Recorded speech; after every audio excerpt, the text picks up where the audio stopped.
Good morning and welcome everybody to the Midwest Gaming Classic 2023. We are thrilled to have you here. Thanks to all the fans, the organizers, the vendors, and everything that makes such an amazing convention possible. We couldn't do it without each and every one of you, and we appreciate you being here. So, there, got the plug out of the way early, didn't we? Yeah, you got everyone riled up. Good job. So, basically, so for those of you who don't know who I am Gary from Rocksoft Productions, and I am originally from the Monotony Falls area, so the 414 representing here. I am a Brewers fan and hate the Cubs, so there is that too. So we got that going for you. So I have been involved in video gaming since the early 80s, starting in, basically with the Atari 2600, moving forward from there. Kind of got out of it as I became an adult. It was one of those things, adult things required you that, hey, if you want to buy a new thing, you have to get rid of the old thing to pay for it. So I didn't get back into retro video gaming until about 2015 or so, but I always had a love for the systems. Lane Dad, can you do me a favor and hand me those two cartridges? Thank you. I'm sorry, I forgot those. So getting back into it, I needed to know, what am I looking at? What do I need to pay? What do I not need to pay? And what do I need to look out for? And I didn't attend my first convention until 2017. I went to the Mo Game Con down outside of St. Louis and being Cardinals. Baseball, man. Baseball is life. But as I went... Hold on. A little comment here from the Peanut Gallery about the Astros. They couldn't do anything until they had to switch leagues, so just remember that. They used to be the Reds of the NL Central. Now we have the Reds of the NL Central. But going through and figuring out things, doing lots of research, learning from people like the amazing John Riggs and John Hancock. Both of them are here. Make sure you stop by and say hi to those guys too. But they taught me a lot of what to look for as far as tools of the trade, but other tips and tricks that I learned over the years as far as how to track your collection. I don't know how many times I have purchased the same game multiple times at the same event. That's hard to do. No, it's really easy to do. You have it in one hand and you got the other game in the other? It's kind of like a goofball sort of Midwest media show or something along those lines. And there's also things that I want to make sure I wasn't overpaying for stuff, because there's regular pricing, not meaning to insult anyone here at the convention. There's convention pricing. There's online pricing, and there's actual value. And there are nefarious people out there who will try to sell you fakes.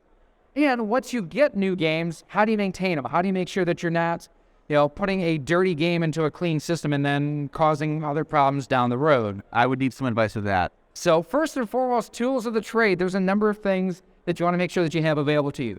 You want to track your games. We're going to share a number of different tools here. You can use spreadsheets, there are apps, there are websites. You want to make sure that you go ahead and clean your games. There's tools like one-up cleaning cards.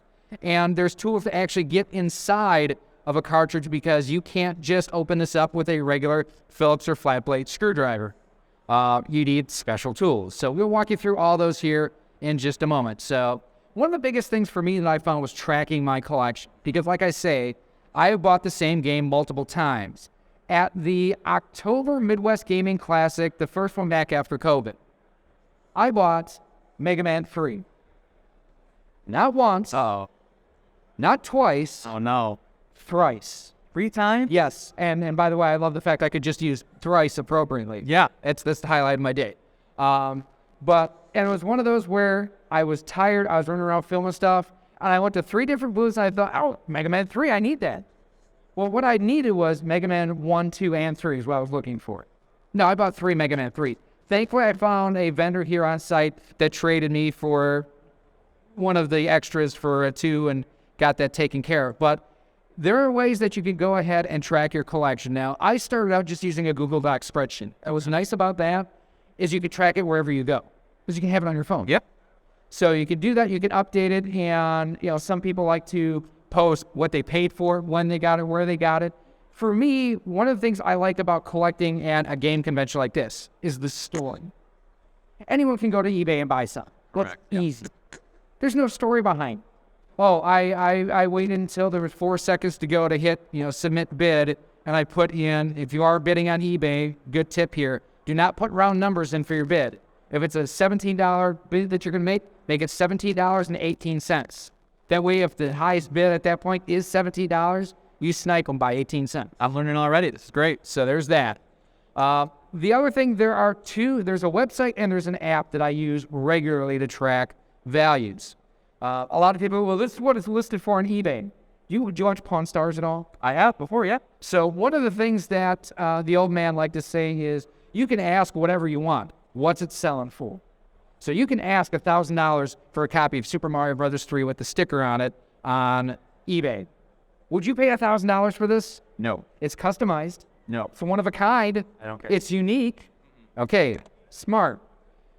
But what if it was one of those that you saw two Super Mario Bros. 3 sitting next to each other, and you noticed one of them had the bros offset to the left, and one of them had it to the right? What's the difference? Why is there a value difference? Well, on screen here, and I will share this later on with everybody, and I will have this on my channel later on, there's a website called Pricecharting.com. And there's two things you can use this for. I only use this myself for checking values and prices. And it combs Amazon and eBay and other third-party sites to check and see what are things actually selling sold. So if someone's asking $1,000, but it's sold for $55, then it will tell you that and will give you a curve and a history as far as what the pricing for different games are. So that's dirty work for you. It does. You don't need to remember stuff. That's what it's there for you. I like that. Now, there is an option in here, and again, I don't use it for this, but you can actually log in, create an account, and track your collection. And then it will give you a valuation of everything. Perfectly fine. I actually use another tool here that I highly recommend. It's on Android. It's on iOS. They are working on a web version, and this is called GameEye. Yes. Fan. And the best thing about GameEye, it costs you free $99. Free 99. Free. That. Free, because you're going to be paying for your collection, so something better be free, am I right? Yeah.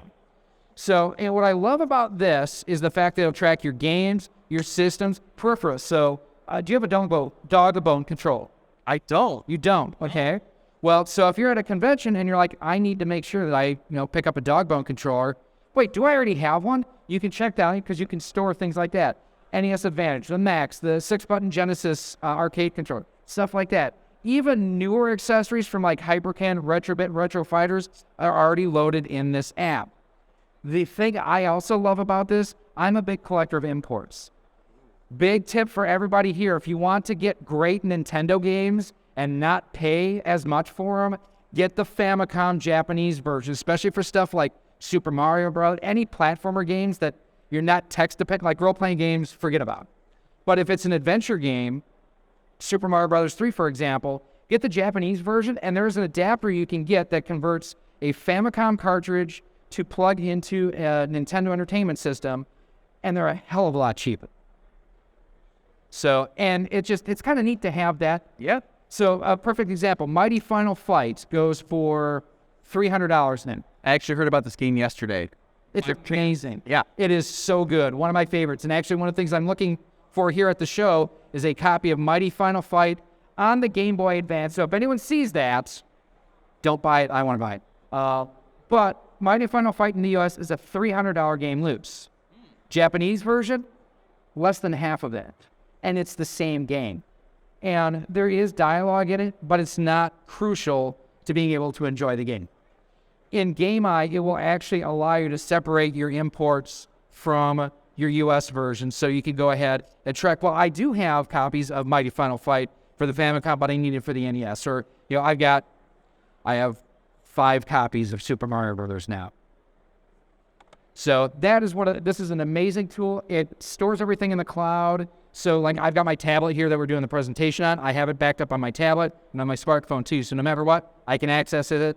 And then they are, like I mentioned, working on a web-based version of it later. So here's again, I was talking about finding game values on screen. I'm sorry those watching the stream right now can't see it. But I've got copies of Super Mario Bros. 3 listed. And one is at $12.65, one is at $10.95, and one is at $16. What is the right price? I don't know. Tell me. That's right. So that's where if you go to Pricecharting.com and you look on here, it gives you the price, and my eyes suck right now. Can you tell me what it says the going price is in the upper left-hand corner under the Super Mario Brothers? How much? Loose, yes. $10. So these other, sellers, again, it goes back to you can ask whatever you want. Yeah. You don't have to pay what they're asking. So that's, if you are buying online, we're buy it now, or best offer is a good tool to have in your pocket. And again, if you're at shows like this, vendors will negotiate with you. So don't be afraid to ask, hey, you've got $20 on this, would you take 15? You meet at 70 or something along those lines. And then here's just a look on screen. And again, I apologize for those watching online that, the GameEye window will give you the price values of loose, complete in box, with manual. It also gives you a history on here. You can rate it once you've added it to your collection with a star rating for condition box. I like that. For the box, for the cartridge, for the manual. You can also add extra things in there, like if it was a limited edition or if it had, on NES games originally, they had posters. So some people don't consider a game complete box if the poster's missing. It's a fair argument. You can list in the comments on here if it has the poster or not. You can also post or store what you paid for. What do you think? Is it a CIB or not without the poster? I would. Depends. My argument with this, if you want CIB and your goal is you're going to play it without the poster, fine, I will consider that CIB. If you are a collector who is looking for everything, then no, it is not complete. If it is missing the styrofoam at the bottom of the box, if it's missing the poster. Okay, so if you're a hardcore collector, you need that poster. If you're just trying to get it to play it, CIB, no poster. So I would say you have CIB and CIB Plus. Oh, I like that. That's the good term. It's like you have the Samsung Galaxy S22, the Ultra, and you have the Plus. Yeah. Okay. The poster's the plus. Or if it's got a sticker on it like this, the sticker does not make it sicker, I will tell you that. Now, on screen here, too, we have comparisons I was talking about, Super Mario Brothers, with the difference between what is known as a right bros and a left bros. So right bros is what we have here. Sorry, I'm trying to think of my right. No. Yes, that's a right bros as you're looking at it. I'm thinking it as no, it's my left hand, stupid. But so if it is underneath or closest to the 3, that's the right bros. That is the second revision on this cartridge. This is the more common version. It's not worth quite as much. This one, because it's got the sticker, isn't worth a whole lot either. Now, the left bros, which I don't have here with me right now, that was the initial release of it. A little bit more rare, worth maybe another, it's not drastically more expensive, but $10, $15, depending on condition. So it's good to kind of have that, and you can sometimes catch, I hate saying you catch someone slipping, but not knowing what they have, where if they have a left bros priced as a right bros, it'll go ahead and let you have a little bit of a knowledge advantage over those who are selling. So one of the biggest tools I can't recommend any highly here is a set of what's called game bits. And to open up most Nintendo games, most Sega Genesis games, Super Nintendo, Super Famicom, Master System, they use what's called a 3.8 or a 4.3 millimeter game bit. And what it looks like is a reverse Allen head screw. Okay. And Nintendo did that deliberately because they didn't want you going inside of their games, even though they're your games. So you can pick up both of these. If you're going to pick up expensive games, by expensive, I say if you're going to spend $100 plus on a game, have these with you. Because if you're at a booth at a show like this, most reputable vendors, if you ask them, hey, do you mind if I open this and look at the board real quick? They will not have a problem with it. Have you done that? I have. And I know she's here somewhere. I know Pink Gorilla sells an amazing, what do they call it? Bootleg Buddy, right? Where you can go ahead, it's got all the tools you need to get into cartridges and verify whether or not a cartridge is real or fake. Now, on the screen right now, I have this is what an average Nintendo Entertainment System cartridge looks like. Actually, what most Famicom cartridges look like, too, inside the case. So, a few things to look at on here. In the upper left-hand corner, you have a trademark 1986 Nintendo. Upper right-hand corner, you have NES. This is an N-ROM, and there are different labels. John Briggs knows all about the different ROM namings. I'm an idiot when it comes to that, and many other things, right, Dan? Okay. But at least I can appreciate that and acknowledge that. And it has some other identifying factors here. There are other boards out there that people have that reproduce NES cartridges, put them in very real-looking cases, but you can notice that, like, the label is off. You can have a label that looks too clean. Something from the mid-'80s should not look like it just came off of the manufacturing line. So, for example, I've got 2 labels here of Earthbound. Terrible game. Pricey game. Terrible game. But I say that as someone who hates RPGs, so people love it. I don't. But on the top, there are 2 cartridges here. You can look at the way the Earthbound is kind of laid on the front-facing label here, where you've got a counterfeit on top and an authentic one on the bottom. The print looks a little bit off. The colors are a little bit off. Everything just doesn't quite look right. So that's an important thing to look out for. And there are websites. If you're ever spending, if you're going to spend $100 plus on a game at a show, go look that up on your phone at the show, and there are sites that will point out this is what the authentic one should look like. And there are various, for a lot of people, I understand, they thought the left bros on Super Mario meant it was fake. No, that's expensive.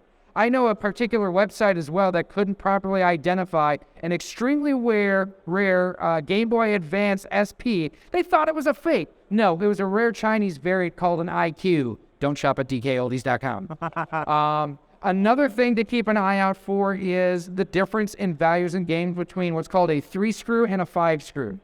So when Nintendo first launched the NES in North America, for the first couple of years, most of the games had a 5-screw orientation on it. That's not a fake. That just means it was an early one. Some of them also don't include game bits, screws to get in. It's actually a flat blade screw.